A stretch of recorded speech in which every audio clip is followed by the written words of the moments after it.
Alright Drips, Slick892 back again for this week's episode of Slick's Friday Night Show. This week I'm going to talk about a few things.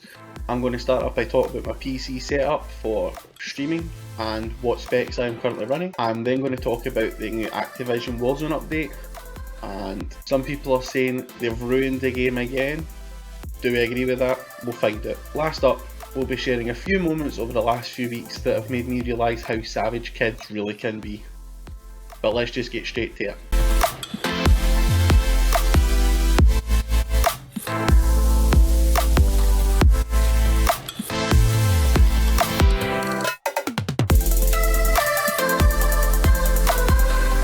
Okay, I've had a few people ask me what kind of setup that I have and what PC I use, etc.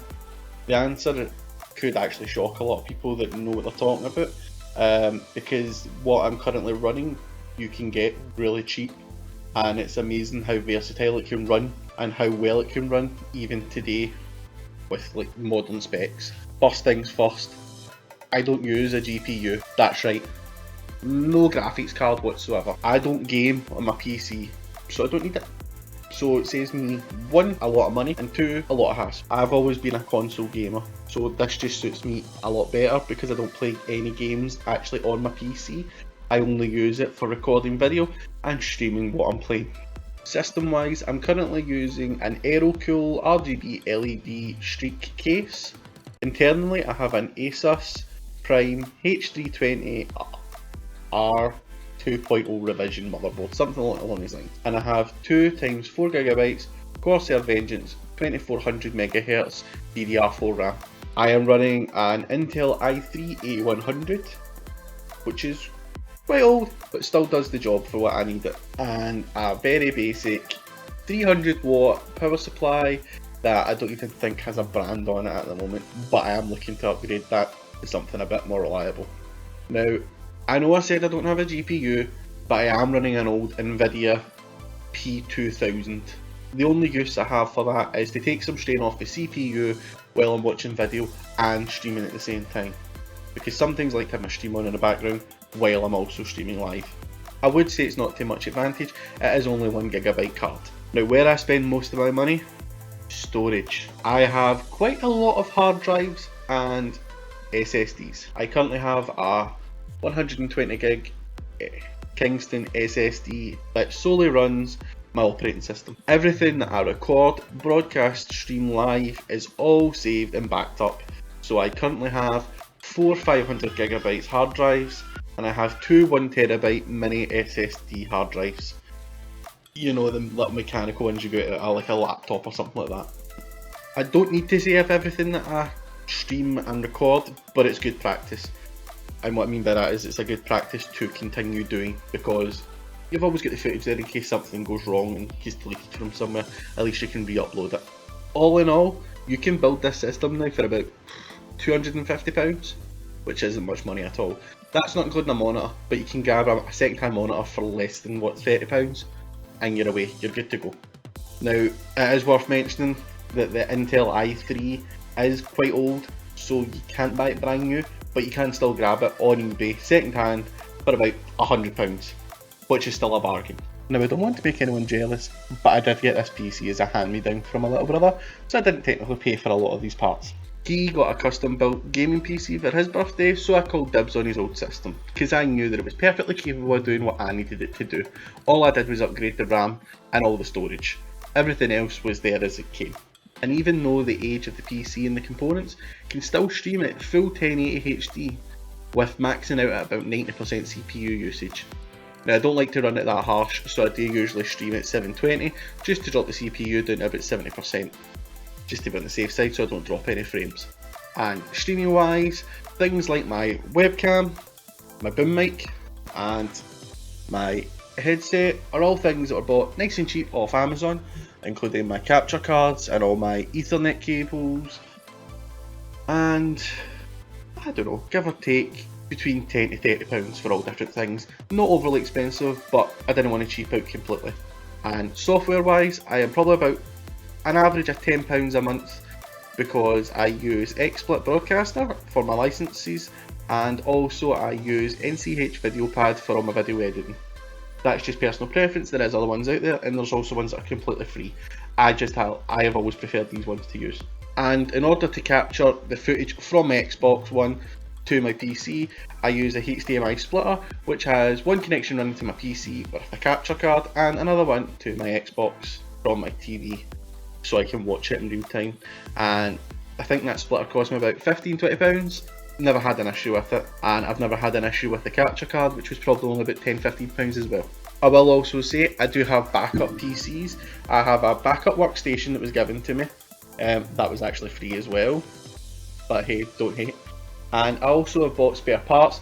I've got enough spare parts to build an extra PC if I wish. That's just solely in case this one that I currently use goes tits up. Now, I'm not going to get into all those parts and all those different specs because it's just getting way too complicated, and I feel like that would be a whole video on its own, which I can maybe do at some point, but I think I'll leave it there for now. But I just wanted to show that it isn't as expensive as what you think it is to get into streaming. If it's something you feel like you want to do, just go for it. I've wanted to do it for a long time, and I always put myself off because I didn't have a PC. And when I finally got one, I just took the dive. Now, what I would say is, there is something I didn't know. If you just buy a webcam, you can plug it directly into your console, and you can stream from Twitch directly off your console. So there's not even an excuse anymore of, oh, I need a PC or I need money. You can literally just get going for less than £10.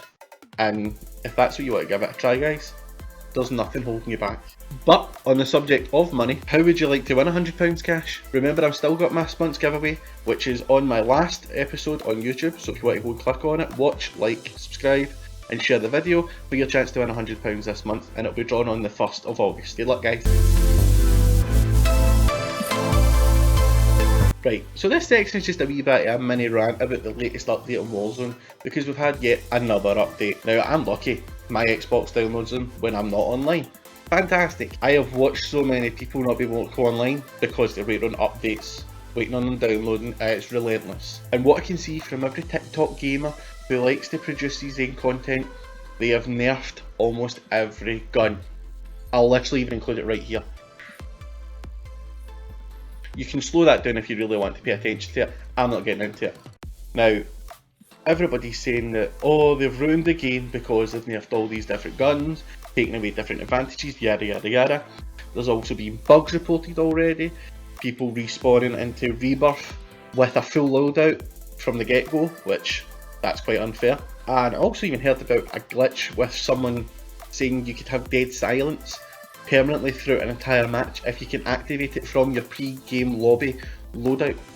Now, the good news is I think these have been patched already because I've not seen it, but I did see it on the day that the update came out. However, you know what? I'm not mad. For once, Activision, I don't think you fucked up. I feel like by nerfing all these guns and doing what you did, you have leveled the playing field for everyone. You have made the game more enjoyable. The amount of 1v1 battles that I was getting into in Rebirth and Warzone and just simply getting slayed was phenomenal. Now, in the last few days, I have actually been getting dubs. I've been getting the wins. What the fuck's up with that? So Activision, please, don't change anything else. Just keep it the way it is. If it ain't broke, don't fix it. But I'm curious, what is everybody else's thoughts? Is anybody else angry about these changes? Or are you happy like me because you're actually at a fighting chance of getting a win? Or do you just not care anymore because you're sick of the constant updates from Warzone? It's no secret, kids can be savage. I'm beginning to wonder if my kid is on par with the rest of them, or if my kids are getting worse. Now, everybody knows I refer to my kids as Child 1 and Child 2. Child 1 is 4 years old and Child 2 is only 1. So Child 2 is no bother. She crawls about, she babbles, and she likes to make a mess throwing some toys about. Now, don't get me wrong, she's still a fucking pain in the ass, and she still knows how to take the piss out of me. She knows exactly what I'm saying and when I'm saying it, and will still tell me no. Or I'll even ask her, come here. Kids, for real. But let's talk about child number 1, my 4-year-old. Oh, sweet little child of mine. Now, it's no secret to people that know us, me and Mrs. Slick are quite chill parents. We're very laid back. We're very much of the disposition, do what you want, where you want, when you want. Just don't make a mess and do what you're told. Simple. Now, our eldest has no chill factor at all. Very unlike me and her mum. This week, after picking up my child from nursery, She turns to me and she says, Dad, why do you like being fat? Why do you keep being fat all the time? I'm not gonna lie, I just thought to myself, what the fuck did I say to that? And you know, I sat in silence for the rest of that car ride home for the last few minutes, thinking to myself, where the fuck did that come from? Getting home and thinking to myself, why is my kid suddenly launching personal attacks on me and my lifestyle choices? But anyway, fast forward a few days and we're in the house. It's roughly like maybe 2-3 o'clock in the afternoon. She's already had lunch, she's already had snacks and juice, and she's telling me, Dad, I'm hungry. And I'm telling her, you're not hungry, you're bored. Go play with your toys, go play a game, go watch a film, do something. But Dad, I'm really hungry, I want something to eat. And so I told her, you can't just have something to eat every time you're bored, because you're not hungry, you are just bored. And I told her, do you want to grow up big and fat like Dad, or would you rather be nice and healthy? And you know, she sat there for a few minutes. You could see the clogs turning. She's thinking to herself, alright, okay. And she goes, yeah, I think you're right, Dad. I don't want to be ugly like you. Where did ugly come into it? I was talking about being fat and healthy. I'm not talking about my looks. Folks, I'm not even joking. I could have curled up and lay on that kitchen floor, a broken man, if I let myself become that. I never mentioned I thought I was ugly. I think I'm not that bad. Could be nicer, could be uglier. Yeah, I just thought to myself, gee, thanks kid, doing wonders for my self-esteem today. And here's me, making a point of telling both my girls every day that they're beautiful or they're cute or they're pretty, because I want them to grow up being the best that they can be and being happy and confident in who they are. And then this, boom, kick in the fucking nuts, you're ugly. And I even told Mrs. Slick about it all. You know what happened? She just laughed. But don't worry, the joke's on them. Next time you need a lift to go get the shopping or go to the toy shop, I'm going to be busy. Anyway folks, that's me for now. I'm going to head off for this episode, but don't forget to like and subscribe to my channel, and feel free to comment and let me know any thoughts or anything you'd like me to make a video about next week. Cheers trips, catch you.